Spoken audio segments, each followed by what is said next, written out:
ప్రభుత్వ సారాయి దుకాణం అని టైటిల్ సినిమా పెట్టారు. మహిళలను కించపరిచినట్టుగా ఆ సినిమాలో కనపడ్డది. మరి మహిళ తెలంగాణ అంటే అంత ఇదిగా ఉందా? తెలంగాణలో మహిళలు ఇంత నీచంగా మాట్లాడతారా? వాళ్ళు మాట్లాడడం కాక లేడీస్ మహిళలతోటి మాట్లాడిపించారు. ఆ కోస్తా బూత్ మాటలు. అసలు ఫ్యూచర్ ఎక్కడ పోతుంది? కల్చర్ ఏమవుతుంది? తెలంగాణని ఏం చేయాలనుకుంటున్నారు? ఈ సినిమాలు రిలీజ్ అయితే మట్టుకు మేము ఊరుకోం. ఖబర్దార్. ఆ నరసింహ దర్శకుడు నరసింహ అన్నట్టు ఆయన ఉన్నాడు కదా, అతని గతంలో అతని నేషనల్ అవార్డు వచ్చింది.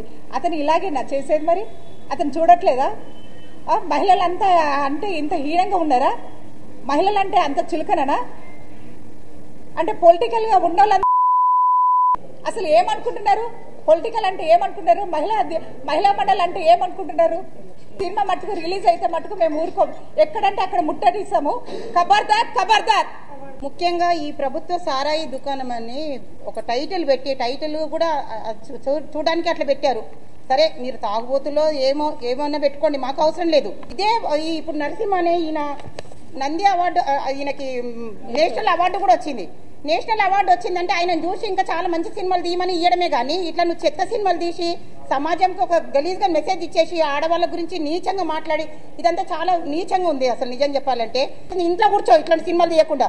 అంతేగాని పిచ్చి పిచ్చి సినిమాలు తీసి మహిళలను రెచ్చగొట్టి, యూత్ను రెచ్చగొట్టి అంతా రకరకాలుగా అంతా అసలు వల్గర్ అంటే వల్గర్. అసలు లాంగ్వేజ్ తెలుసా? అసలు నీకు తెలంగాణ అంటే ఏందో తెలుసా? అసలు భాష ఎట్లా ఉంటుందో తెలుసా నీకు? తెలంగాణ యాస ఎట్లా ఉంటుందో తెలుసా నీకు? అవన్నీ ఏమో మాట్లాడి ఏదో చేసి ఇక్కడ మా తెలంగాణకు వచ్చి పరిశ్రమలు పెట్టుకొని ఇవన్నీ డబ్బులు సంపాదించుకోవడం కాదు. మేము వాళ్ళ సినిమాకు యూజ్ చేసే పరికరాలన్నీ మేము ధ్వంసం చేస్తాము.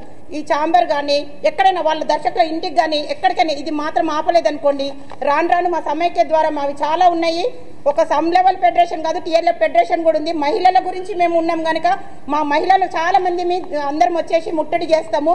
మీకు నిజంగా చెప్తున్నామండి, మీకు ఏ మాత్రం చిత్తశుద్ధి ఉన్నా కానీ ఈ సినిమా ఇక్కడే ఆపేసేయండి. ఆ చెత్త డైలాగులు, ఆ చెత్త లాంగ్వేజ్, వావి వరుసలు లేకుండా, ఇంకొకటి మహిళలు ఏ వావి వరుసలు లేకుండా డబ్బుల కోసం ఏమైనా చేస్తారు అన్నట్టుగా ఇలాంటి మాత్రం ఖచ్చితంగా చేయొద్దని నేను మనస్ఫూర్తిగా మళ్ళీ ఒకసారి చెప్తున్నానండి. మంచితనంగానే చెప్తున్నాము.